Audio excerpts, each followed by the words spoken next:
Halo Bapak dan Ibu guru hebat di seluruh Nusantara.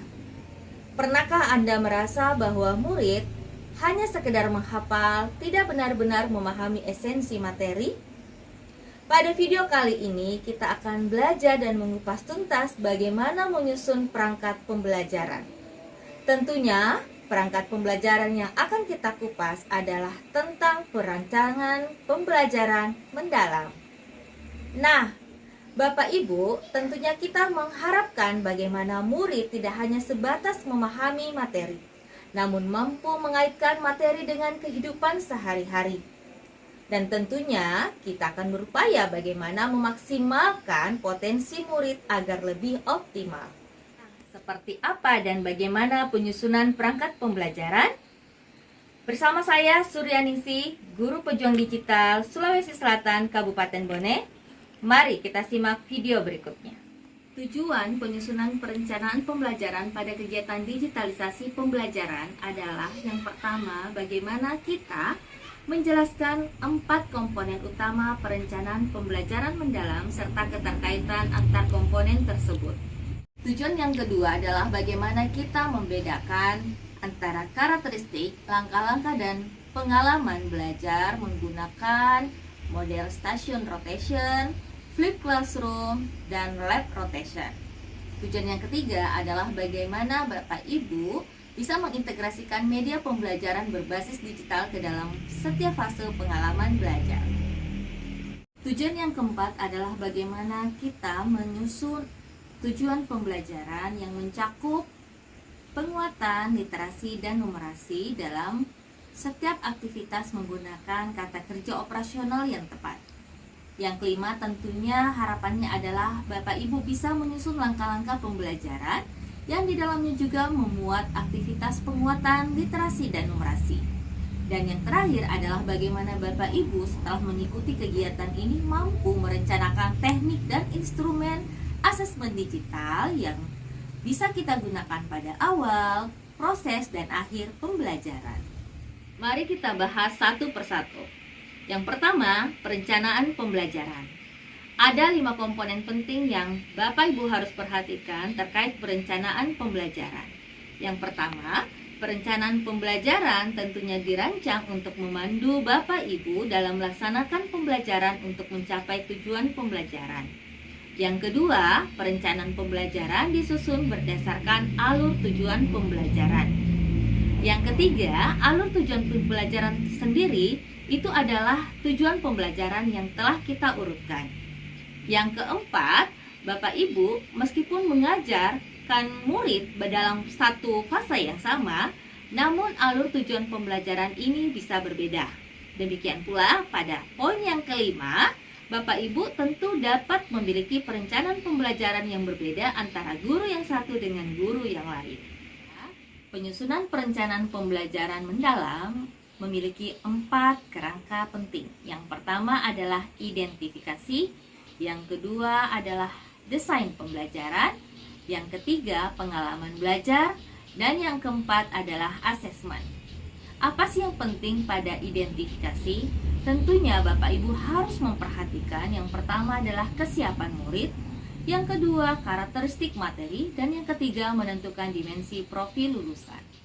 Terkait identifikasi kesiapan murid, ada beberapa hal yang penting untuk kita identifikasi seperti analisis pengetahuan awal, observasi dan refleksi, inventarisasi gaya belajar dan minat, analisis keterampilan berpikir tingkat tinggi atau HOTS, dan konteks sosial dan emosional. Selanjutnya, terkait untuk identifikasi karakteristik materi pelajaran, ada beberapa hal yang penting Bapak Ibu perhatikan. Yang pertama, Bapak Ibu harus mengenali sifat dasar mata pelajaran. Apakah mata pelajaran ini menekankan pada konsep, keterampilan, atau karakter? Yang kedua adalah menganalisis kompetensi, seperti pengetahuan esensial dan aplikatif. Memastikan bahwa tujuan pembelajaran mendorong eksplorasi konsep bukan sekedar hafalan.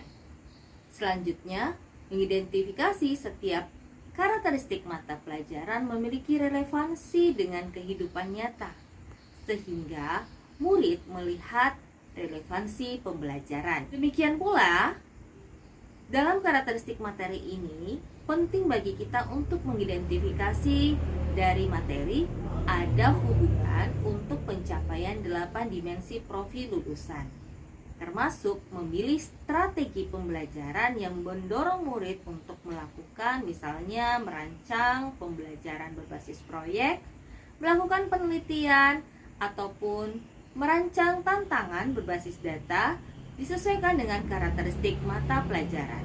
Sementara dalam menentukan dimensi lulusan, ini kita rancang sesuai dengan karakteristik dari mata pelajaran.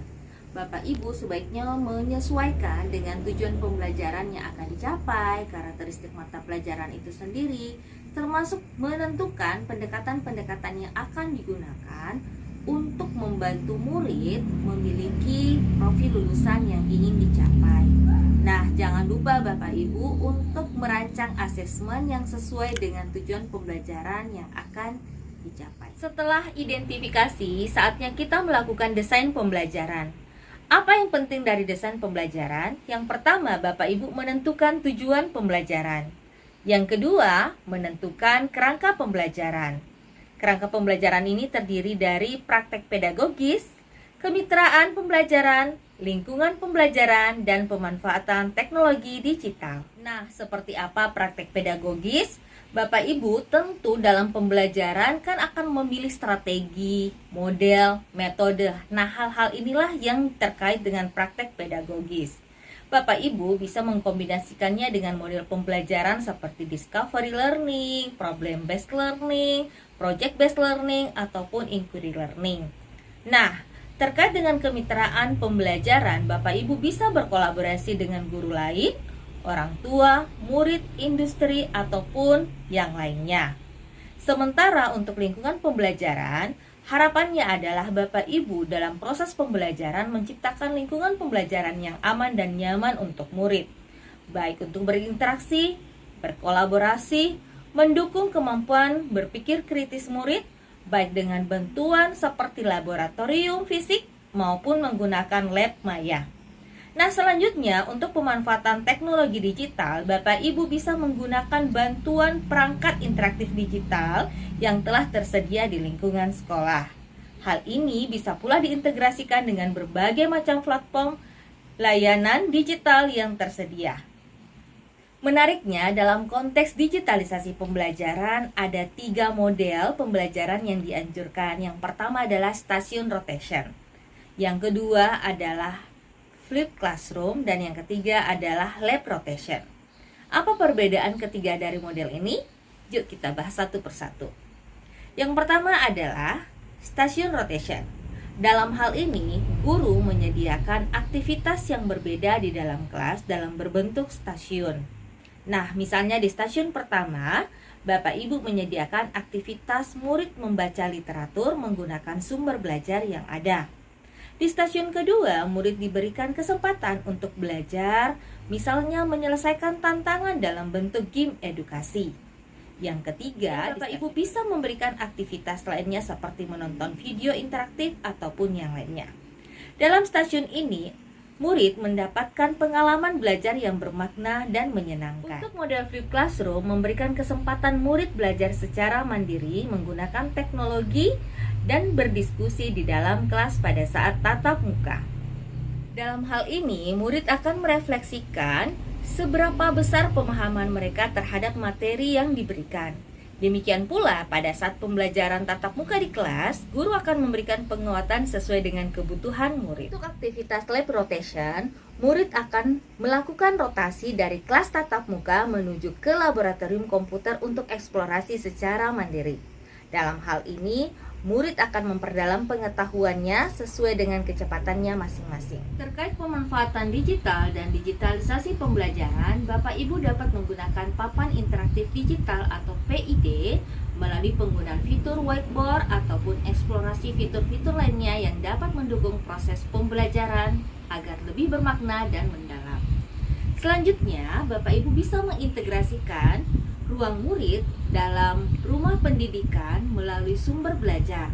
Dalam hal ini, Bapak Ibu guru dapat menyesuaikan sumber belajar seperti video, teks, artikel, ataupun game edukasi dan lab maya sesuai dengan kebutuhan masing-masing. Bahkan Bapak Ibu juga dapat merancang bahan ajar interaktif tersendiri untuk sesuai kebutuhan dan tujuan pembelajaran yang akan dicapai dengan berbantuan berbagai macam platform ataupun aplikasi yang mendorong eksplorasi, kolaborasi, dan pembelajaran interaktif serta menyenangkan. Setelah identifikasi dan desain pembelajaran, penting kiranya Bapak Ibu memperhatikan pengalaman belajar murid. Nah, dalam hal ini, perencanaan pembelajaran mendalam harus menekankan 3 prinsip dari perencanaan pembelajaran mendalam, yaitu yang pertama adalah berkesadaran, yang kedua adalah kebermaknaan, dan yang ketiga menggembirakan. Seperti apa sih berkesadaran itu? Bahwa murid tidak hanya mengetahui apa materi yang akan dipelajari, namun lebih kepada bagaimana murid mampu mengaitkan materi tersebut dengan pemecahan masalah dalam kehidupan sehari-hari. Dan hal ini akan lebih optimal jika didukung oleh lingkungan pembelajaran yang aman, nyaman, serta menggembirakan. Untuk itu, dalam aktivitasnya Bapak Ibu penting memasukkan yang namanya pengalaman belajar seperti memahami, mengaplikasi, dan merefleksikan. Tentunya prinsip dari pembelajaran mendalam ini harus dijiwai dengan nilai-nilai yang memuliakan.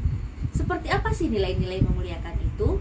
Nah, tentu saja adalah nilai yang saling menghargai, saling menghormati, memberikan kebebasan atau ruang untuk berpendapat, berkolaborasi, tumbuh dan berkembang, serta mendorong pencapaian dari 8 dimensi profil lulusan. Setelah pengalaman belajar, penting kiranya Bapak Ibu melakukan asesmen, baik di awal proses ataupun di akhir pembelajaran. Pada awal pembelajaran, Bapak Ibu dapat memberikan murid seperti pretest, diskusi awal, ataupun kuesioner. Hal ini untuk membantu mengumpulkan informasi terkait kebutuhan murid dan kesiapan murid untuk belajar di awal materi. Adapun asesmen di proses pembelajaran dapat kita lakukan atau Bapak Ibu lakukan melalui diskusi, observasi, pengisian jurnal, dan lainnya untuk memantau proses pembelajaran murid selama pembelajaran. Nah, asesmen akhir adalah penting untuk mengetahui sejauh mana murid memiliki kompetensi secara keseluruhan. Bapak Ibu dapat melakukan seperti post-test, kuesioner, diskusi akhir, ataupun menantang murid menyusun proyek dan portofolio, serta presentasi. Lain, komponen minimum dari perencanaan pembelajaran memuat 4 poin penting. Yang pertama adalah identifikasi, yang kedua desain pembelajaran, yang ketiga pengalaman belajar, dan yang keempat adalah asesmen. Jadi, perencanaan yang matang adalah kunci pembelajaran yang mendalam. Dengan identifikasi yang tepat, desain pembelajaran yang kreatif, pengalaman belajar yang bermakna, serta pemanfaatan teknologi digital yang cerdas, hal ini berarti Bapak Ibu sedang menyiapkan generasi masa depan yang tangguh.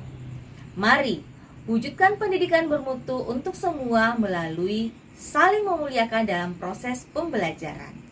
Selamat mengajar dan terus berinovasi.